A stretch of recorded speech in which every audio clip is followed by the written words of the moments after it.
Praise the lord. యేసుక్రీస్తు నామములో మీ అందరికీ నా హృదయపూర్వక వందనాలను తెలియజేస్తున్నాను. అందరూ విడిచిపెట్టారు, అందరూ మరిచిపోయారు.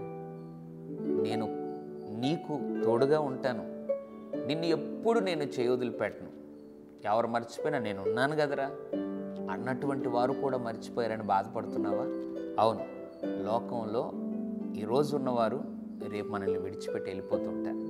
అయితే దేవుడి ఉదయకాల సమయంలో ఒక అద్భుతమైనటువంటి మాటను జ్ఞాపకం చేయాలని ఆశపడుతున్నాడు. యోహాను సువార్త 14వ అధ్యాయం 18వ వచనం, మిమ్మును అనాథులుగా విడవను. దేవుని ప్రియబిడ్డలారా, ఎవరు విడిచిపెట్టి వెళ్ళిపోయినా, కొంతమంది తల్లిదండ్రులు లేని అనాథులు ఉంటారు, కొంతమంది తల్లిదండ్రులు ఉన్నా కూడా అనాథులుగా ఉంటారు. నువ్వు ఏ పరిస్థితిలో అనాదిగా విడిచిపెట్టబడినా కూడా దేవుడు అంటున్నాడు, నేను మిమ్ములను అనాథులుగా విడవను.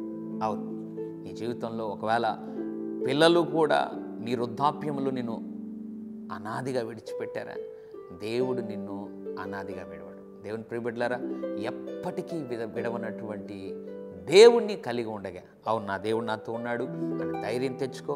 నిశ్చయముగా బలముంది, గొప్ప కార్యాలు చూస్తాం. పరిశుద్ధుడా తండ్రి, నీకు వందనాలు.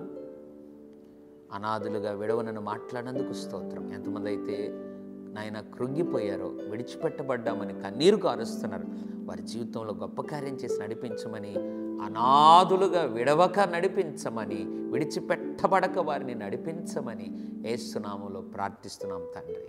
ఆమేన్. God bless you.